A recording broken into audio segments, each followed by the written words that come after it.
Welcome to this episode of Behind the Panel. Very excited today. Have a very special guest. This is by far the biggest guest I've been able to get. I say we, like I have a production team behind the scenes, but it's really just me and my dog here. We have our Executive Vice President of the Pro AV Division, Mr. Dan Smith. Dan, welcome to Behind the Panel. Thanks for taking a few minutes on this Friday morning to join us. Yeah, I appreciate being invited. Love the name. Yeah, Behind the Panel. It was, being somebody who's, in my past career at Stampede and here, I've really just been, back then we used to call them accessories. Actually, that'll lead me into one of my first topics is we used to call them accessories. And then when I came on board here, Sam had coined the phrase essentials. And I think you really can't come up with a better term for everything that makes your solution work. Outside of the display, outside of the projector, it's really kind of the guts of what it does, and that was kind of the iteration. What is your take on how important like our essentials are to our business and to the Pro AV world in general? Well, aside from the literal translation of essentials, a lot of people think about the biggest pieces, the most expensive pieces as our point of focus. But really, a lot of the operations, functions, benefit differences and features, differences in integration come from the essentials pieces of it. What type of soundbar are you using? What type of DSP are you using? What type of cabling are you going to use? How are you going to interface it? What are the other pieces that make up the entire solution? What kind of camera you use? What PTZ is there? AI in the PTZ is there? There's so many other pieces that really make the function complete that there's, I think, often a predominant amount of the time is focused on the dollar amount instead of the function of the system.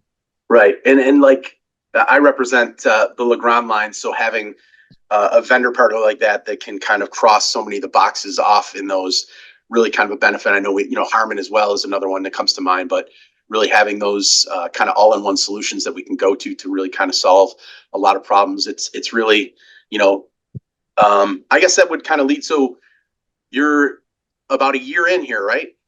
Yes, sir. I think it's 15 months. 15 months. So transition from the manufacturer side to the distributor world. How has that been for you? What are some differences that you see? Well, my history includes distribution. Okay. So I've been in distribution for IT. I've been in distribution for AV. I've been an AV integrator. I have been an IT integrator. I have worked for Samsung, LG. I've worked for the manufacturing side. So the transition, I think, has been a bit predictable at this point in my career because I've had a chance to work through all of the route to market. Right. Manufacturer to distributor, from distributor to reseller. And as a reseller and even as a distributor, I worked a lot with the end users. So I think the functions within distribution become much more meaningful once you've seen the entire route to market and you see where the value add comes from and what the Right. resellers really need. And really anything you say that the resellers need, you're ultimately saying it's what the end users need. So what do end users need and how do they make decisions and what's relevant to them and what new technologies might actually have an impact on how they use the technology, right? Because a lot of times we end up with a cool technology, then we're looking for an application. Right. So it's like, okay, we have this neat function. What do we do with it? Who really cares? And does it add meaning to their business? And does it make it meaningful for them to maybe do an upgrade or a replacement? To use like a Shark Tank term, does it solve a problem? Right? Does the Yeah. new technology solve a problem or really scratch an itch that needs to be solved in there? How did you get in the Pro AV industry?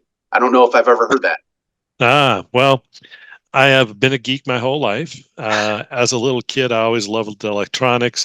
I have loved music and audio my whole life. Mm-hmm. I built my first Heathkit receiver, 25 watt per channel AM FM receiver when I was 11. And it worked. It had a ground problem somewhere. It had a buzz I could never seem to fix. But I ended up getting my degree in electronics because I wanted to build high-end audio. I Wow. I love music. I listen to music all the time, even at my desk when I'm working. I love the experience of music. And then I started getting into video. I wasn't much into video when it was a CRT 480 interlace, but as it became closer and closer to real life and photography and videography ended up being so close to real life. And in some ways, videography and photography is better than real life because you can adjust the contrast, you can adjust Right. the lighting, you can bring out the detail, you can jack up saturation, you can, I feel like visually now the video part of it's becoming much more immersive, and I'm liking video as much. I went through certification classes. I'm IFC certified and so calibration certified. So anyway, that is how I got into the industry. Even to today, I still love music and the experience of music and really getting into video, the experience of video and photography.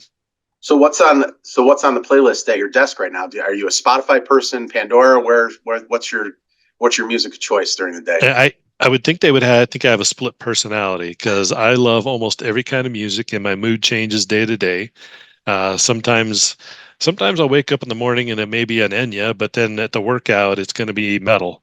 Right, I'm going to be right. listening to metal while I'm working out. So it could be Enya, it could be classical guitar, it could be metal, it could be, it just depends on my mood. I think I'm pretty flexible. I'm glad you brought up the working out, something that I admire very much. You talk a lot about it, how it fits into your daily routine. How important is that to you? And I can quote your phrase: "You work out for sanity, not vanity." I've actually You remember that. taken. Good Oh, job. absolutely. Hey, you steal good lines when you have a chance, right? Yeah, yeah, that was a response my wife said to me, "Why are you working out so much?" And I'm like, "Well, I work out for sanity, not vanity." I I am a much better person for me to be around and everybody else to be around if I can work out on a regular basis. There is, Yeah. for my personality and my physiology, mental and physical, there's no question that if I am active, it reduces stress, increases positive endorphins. I believe also exercising and having elderly parents that have passed away and elderly in laws. I believe Right. oxygenation of the brain is really important. Mhm. As you exercise, you increase blood flow to the brain. As you exercise, you increase blood flow to all your organs.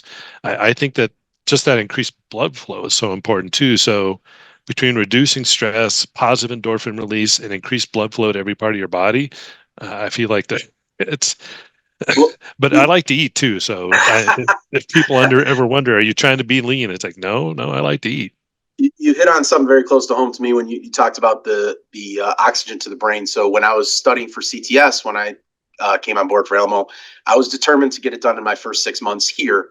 Um, we won't go into exactly how old I am. Let's say I'm in the 30 plus crowd. We'll take it down a few decades. But one of the things I found, I was taking a course that Avixa had, and one of the things that I found helped out is I went and just took a 20-minute walk around my neighborhood before I went and did the course, and I felt like it just kind of opened me up and really got me ready to learn, and I was much more focused, much more alert. I didn't find myself getting the 3 o'clock need for another cup of coffee. I felt like that was something that really was a positive impact, and I've now kept that up for a year and a half since I did that, in addition to my morning workout. So very, very cool. Yeah. Really appreciate that. You came in and replaced Sam Taylor. Sam, very well known in the industry. One of the things that struck me about Sam when I first met him, I had not really met him prior to me coming into Elmo, was just the positivity that Sam exudes. And when I first met you, I believe it or not, I'm a football fan. So I had played, I coached youth football for a long time, and always looked to try and find great coaching techniques and find things that I could learn from other people. But just whenever you start us off in a meeting, you always have a positive story to talk about for people. It's a great thing. What are some of your influences? Like, what are some of your leadership influences that you've had that have kind of steered you in a direction? Well, I think if you look at the way I behave, I'm a accumulation of all the people I've worked with in the past. So I don't know if I can take credit to anything that I do today. I think it's been from observing and watching other people, picking out the pieces I like. There's been a few role models in my life that were negative role models. They taught me things I didn't want to do. Right. But the positive role models, we know Sam. Sam has definitely been a role model. I've known him for 20 years. Warren Chakin's a role model. We all know him, and he's been a role. He is one of the warmest, calmest leaders, Warren, that I've ever worked with. Sam is warm, calm, I think a lot of us knew Clark Brown as he's retired from the industry. Hmm. I tried to adopt a lot of things that he did. I have found people that are really good at marketing, people are really good at analytics, people that are really good at connecting with people. And I hope my journey isn't over yet from learning, because I try to learn from everybody around me. And you'll see sometimes I'll send out Inspiration 360 emails. Yeah. I pick up inspiration from everybody. It could be right down the street, they're building a house, and there's a woman that's a framer, and she was up on the roof framing, and she was working 10-hour days. I mean, everywhere I look, I see inspiration. I drive by a bike trail when I come to my house, and every day there's this guy out there that's apparently been through an accident, has a walker. He is literally drenched in sweat using his walker every day. And I think I find inspiration not from people's achievement, but from people's effort and mentality. Right. Because I believe effort and mentality will take you as far as you can go. So let's not judge people on how far they've gone, but let's judge them on their effort and their mentality, because that we can control, right? Right. I So used to anyway, have, back in my early days, I was in the car business, and I had a boss that used to say, "There's two types of people. You're either unwilling or you're unable. If you're unable, I can teach you. I can help you learn. If you're unwilling, there's nothing I can do for you." So it's yeah, definitely having an open mind. And I find myself trying to learn something from somebody every day in everyday life, just trying to pick up something, some habit that I can do to make myself a better father, a better husband, better dog owner. Apparently, I'm not doing so great there. She's pillow's in the wrong place. yeah, Now, oh, look at that. there she Pillow now. right Now, underneath the now we're chin. all That set. actually looks really comfortable. Uh, um, you mentioned video, but for overall in the AV marketplace, any thoughts on where we're going? What might be next? What might be the next big thing? I know DVLED is has been the next big thing for the last few years, and it's really, I think, exploding even more. But any thoughts that you have? Wow, that opens it up for maybe 40 or 50 different types of responses. Let me see if I can back it up to the high level. As a geek, I see that the ability to get communication closer to reality, to face, meaning the video quality is improving, the audio quality is improving, the ability to isolate people for audio, beamforming microphones, ability to isolate people for video during a conference call, Right, the front row perspective. I I think that first of all, personalizing that technology experience and making it closer to reality, I personally feel an emotional impact from that already. So just being able, so in our company, as you know, we try to do everything on a video call. And the video calls are getting better and better, and it's getting closer and closer to the feel of being there in person. right, So for me, I guess what I'm saying is the improvement in audios, the improvement in video is making this closer and closer to being in reality. The second factor is now it's getting to be that you can do that almost anywhere. I've started joining video calls from my cell phone, and the quality just keeps getting better and better. right, And before it used to be, just try to join an audio call on my cell phone, even 3, 4 years ago. There's one microphone in the room. You can't hear what people are saying. You're maybe driving and you put on your noise canceling headphones just so you can try to hear the people in the room, to the point now where you can join a video call and you can hear if they have the modern technology, you can hear every person, you can see every person, you feel very connected. It's easy to communicate. So I think the progression of the technology is really helping it make it more personal and in any setting. yeah, yeah. Very, very, very, very neat perspective. Especially you mentioned the front row. Teams is just kind of blowing up all over the place. It's becoming the new norm. Really, it's like Kleenex. Everyone's using Teams these days. Well, Um, I love the transition from 4:3 to the 16:9. I equally like the 21:9 transition. I yeah, think it feels, obviously, if you look at it from a scientific standpoint, it just feels more comfortable to look at. we've had a few of the daylight fast fold 21:9 screens at some of the E4s that people have checked out with some of the projectors that project in that format. Just blows you away when you see it up close and really kind of in your face with it. Yep.